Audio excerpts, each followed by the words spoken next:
वैसे भी 1995 माननीय सर्वोच्च न्यायालय ने अपने आदेश में कहा था हिंदू कोई धर्म नहीं, ये लोगों के जीवन जीने की एक शैली है। यही नहीं, जो सबसे बड़े धर्म के ठेकेदार बनते हैं, आरएसएस के प्रमुख मोहन भागवत जी ने भी कहा है, एक नहीं दो बार कहा, हिंदू धर्म नाम का कोई धर्म नहीं है, बल्कि लोगों के जीवन जीने की एक कला।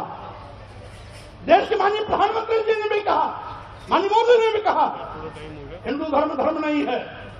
और अभी 1-2 महीने पहले माननीय गडकरी जी ने भी कहा, एक मीडिया कॉन्क्लेव में कहा। लेकिन इन लोगों के कहने से किसी की भावना आहत नहीं होती है।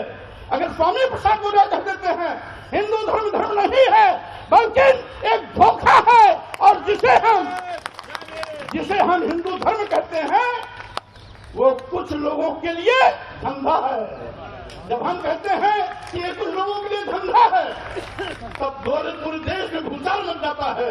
लेकिन वही चीज अगर मोहन भागवत जी कहते हैं, माननीय प्रधानमंत्री नरेंद्र मोदी जी कहते हैं, माननीय गडकरी जी कहते हैं, तो किसी की भी भावना आहत नहीं होती। अगर वही चीज स्वामी प्रसाद मौर्य कह देते हैं तो लोगों की भावना इतनी कमजोर होती है कि उनकी भावनाएं आहत है। हिंदू एक धोखा है।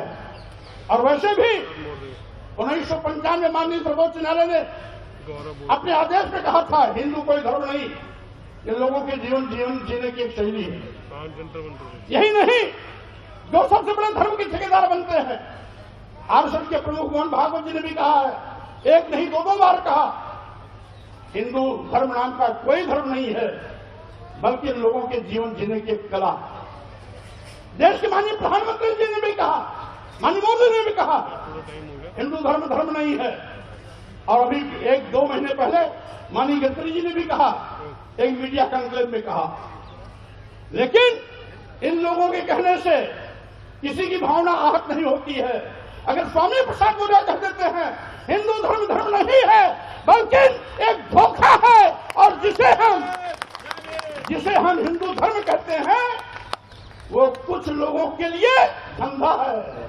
जब हम कहते हैं कि ये कुछ लोगों के लिए धंधा है, तब पूरे देश में भूचाल मच जाता है।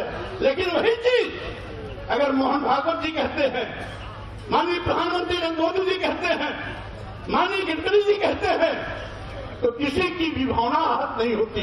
अगर वही चीज स्वामी प्रसाद मौर्य कह देते हैं तो लोगों की भावना इतनी कमजोर होती है कि उनकी भावनाएं आहत